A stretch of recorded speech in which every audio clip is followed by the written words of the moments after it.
Hello students, code ए 12th math paper मार्च 2024 Haryana board. Question number 36 है। यहाँ case based study questions है, वो solve कर रहे हैं। Let a cone is inscribed in a sphere of radius R, the height and the radius of a cone are H and R respectively. ये figure दी गई है और इसमें रेडियस है आर, ये हाइट आपकी आर प्लस एक्स है और ये रेडियस आपको आर गिवन है। तो फर्स्ट जो पार्ट है, on the basis of the four informations write the relation between R small R capital R in terms of X. इसके टर्म्स में हम रिलेशन निकालना चाहते हैं। देखिए फर्स्ट में the relation between R and R in terms of X. यहाँ से ट्राइंगल लेते हैं यहाँ पे ओ ए सी। ये ओ ए सी एक राइट एंगल ट्राइंगल है, तो बाई पाइथागोरस आप इजीली से यहाँ से रिलेशन निकाल सकते हैं। R square plus X square equal R का स्क्वायर, क्योंकि यहाँ आर बेस है, ये आपका परपेंडिकुलर और ये हाइपोटेन्यूज है, तो यहाँ से रिलेशन हो जाएगा R square equal R square minus x square, और यहाँ से आर की वैल्यू आ जाएगी R square minus x square. ये आपका रिलेशन रहेगा। नेक्स्ट इसी में सेकंड पार्ट पूछ लिया गया है, volume of the cone in terms of r and x. इसका volume of the cone formula होता है आपके पास 1/3 पाई आर स्क्वायर एच, और आर स्क्वायर हमने यहाँ निकाल रखा है r square minus x square, वो पुट कर देंगे। एच आपके पास ये पूरी हाइट मानी जाएगी, आर प्लस एक्स हो जाएगी, यानी कि डी सी। तो ये आर प्लस एक्स, इसको हमने मल्टीप्लाई किया पाई/3, ये आ जाएगा मल्टीप्लाई करने के बाद R cube minus x square R plus X R square minus X cube.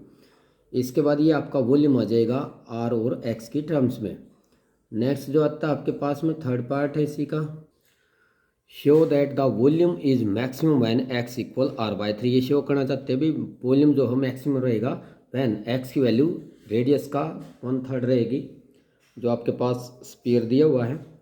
अब differentiate volume with respect to X, क्योंकि मैक्सिमम मिनिमम वॉल्यूम के लिए बता रहे हैं तो वॉल्यूम का ही डेरिवेटिव करेंगे। ये है वॉल्यूम आपके पास, ये पाई/3, इसका डेरिवेटिव करेंगे, ये 0 हो जाएगा। यहाँ से करते हैं तो पावर आगे और एक पावर आगे, तो ये आ जाएगा आपके पास पावर आगे लेके आते थे 2xr। यहाँ से हो जाएगा आपका x की वैल्यू 1 आर स्क्वायर, और यहाँ से x के रिस्पेक्ट करते हैं तो 3x स्क्वायर। अब आप volume is maximum van dv/dx, जो वॉल्यूम मैक्सिमम या मिनिमम दिखाना होता है तो dv/dx को 0 लेते हैं। इसको आप 0 लेंगे तो यहाँ से माइनस कॉमन भी लिया मैंने, पहले 3x स्क्वायर आ जाएगा, फिर आपका प्लस का 2xr और r स्क्वायर। इसको 0 लेते तो पाई/3 उधर जाके 0 हो जाएगा, ये वैल्यू आएगी। अब मिडल स्प्लिट ट्रिम करते हैं तो यहाँ से मल्टीप्लाई करें तो 3r, तो इसके फैक्टर किया मैंने 3xr माइनस xr। इन पहले दो में से 3x को कॉमन लिया, x प्लस आर, यहाँ से आप माइनस आर कॉमन लेंगे, x प्लस आर। अब x प्लस आर को कॉमन लेते हैं 3x माइनस आर, इसको 0 रखते तो आपके पास दो वैल्यूज आ जाती है, x equal to minus R और x equal r/3।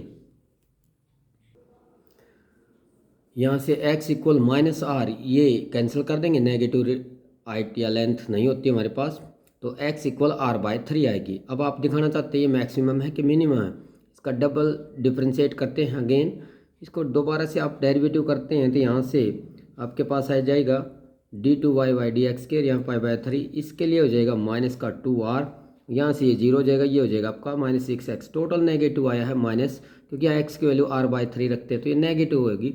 Double derivative negative होता है तो volume is maximum when x equal r/3, क्योंकि हमने दिखाना था कि x की वैल्यू r/3 रहेगी तो वॉल्यूम मैक्सिमम रहेगा। ये था आपका 36 क्वेश्चन। नेक्स्ट है 37 क्वेश्चन में ज़्यादा है नहीं कुछ, इसके अंदर केवल ये डिफरेंशियल इक्वेशन है, इसी के ऊपर क्वेश्चन पूछा गया है। dy/dx इक्वल लैम्डा इंटू में 50 - y, और कुछ नहीं सोचना इसके अंदर, केवल इसको सोल्व करना था। ये इक्वेशन है dy/dx लैम्डा इंटू 50 - y। सबसे पहले पार्ट में पूछा गया है order of the differential equation. जो आपके पास डिफरेंशियल इक्वेशन अब वो दी गई है, इसका ऑर्डर क्या है, फर्स्ट टाइम है तो 1 ऑर्डर रहेगा इसके लिए, तो ऑर्डर क्या रहेगा आपका 1। नेक्स्ट पूछ लिया है जो सेकंड पार्ट है, which method of the solving is the differential equation. इस डिफरेंशियल इक्वेशन को सोल्व करने के लिए कौन सा मेथड अप्लाई करेंगे आप। ये डायरेक्टली वेरिएबल सेपरेबल का है, क्योंकि वेरिएबल को आप इधर चेंज करेंगे तो इसको लिखेंगे आप वेरिएबल सेपरेबल मेथड से। जो थर्ड पार्ट है सोल्व द डिफरेंशियल इक्वेशन, इस डिफरेंशियल इक्वेशन को आप सोल्व करेंगे तो यहाँ से क्या करेंगे आप dy/dx लैम्डा इंटू 50 - y। सबसे पहले क्या करते हैं, y वेरिएबल सेपरेबल मेथड है तो y की टर्म्स को y की साइड लेके चलते हैं। 50 माइनस वाई इधर मल्टीप्लाई, इधर जाके डिवाइड आएगा, यहाँ लैम्डा रहेगा। अब d इधर dy है, ये जो dx है इसको ले जाएंगे दूसरी साइड में तो dx मल्टीप्लाई आ जाएगा। टेकिंग इंटीग्रेशन बोथ साइड्स, जब आप इसमें टेकिंग इंटीग्रेशन बोथ साइड्स करते हैं तो आपके पास हो जाएगा यहाँ पे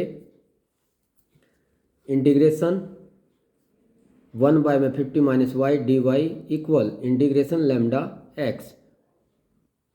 यहाँ से इसका इंटीग्रेशन 1 बाय एक्स का रूल लगाते हैं, log ऑफ 50 माइनस वाई रहेगा मोड, और जो इसका डेरिवेटिव इससे डिवाइड किया जाता है -1। इधर लैम्डा कांस्टेंट है, इसके साथ एक्स आ जाएगा प्लस में सी, और यहाँ से ये माइनस आगे लिखेंगे तो माइनस log ऑफ 50 माइनस में Y equal lambda X plus में सी। यहाँ तक ही आपने सॉल्यूशन करना था इसका, ये इसका सॉल्यूशन रहेगा।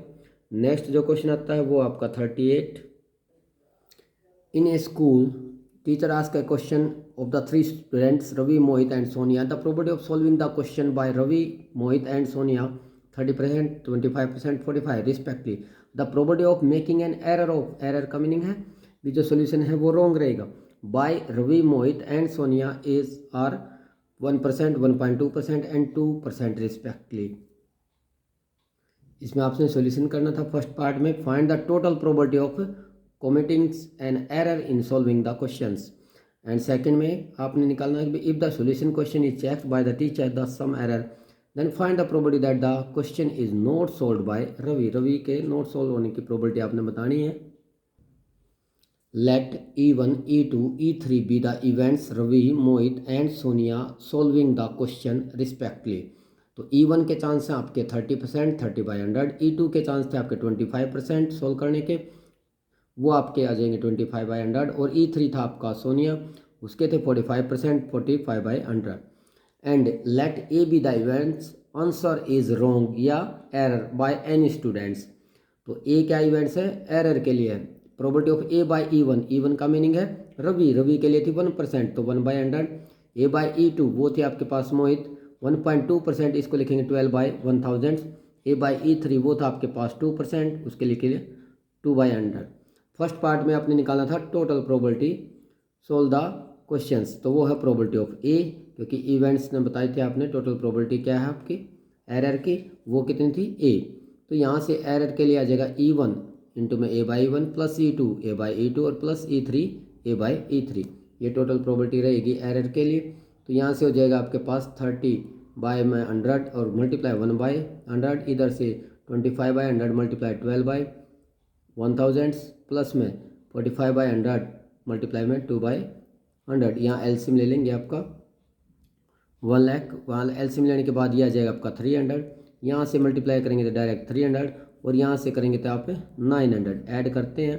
1500 बाय 1 लाख, 20 से 20, 15/1000 कह सकते हैं। तो 15/1000 इसको कैंसिल करेंगे आप 3/200 से, 3/200 भी लिख सकते हैं या 0.015 भी बोल सकते हैं।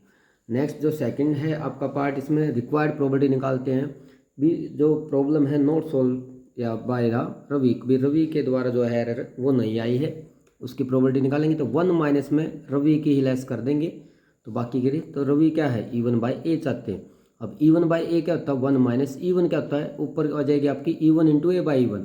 E1 क्या है आपके पास 30/100 और मल्टीप्लाई में 1/100। डिवाइड में क्या होता है टोटल प्रोबेबिलिटी, वो टोटल प्रोबेबिलिटी तो आप निकाल चुके हैं पहले 3/200, वो डायरेक्ट लिख देंगे यहाँ पे, दोबारा से सोल्व करने की आवश्यकता नहीं। 1 माइनस यहाँ से 3/, ये हो जाएगा आपका 1 0 कैंसिल कर दिया हमने, 3/1000 और इसको उल्ट के मल्टीप्लाई करेंगे 200/3, 3 से 3 कैंसिल, 0 से 0, 2/10 को लिखेंगे 1/5, एलसीएम लेके सोल्व कर देंगे तो ये 4/5 भी, या फिर आप 0.8 भी लिख सकते हैं। Thank you.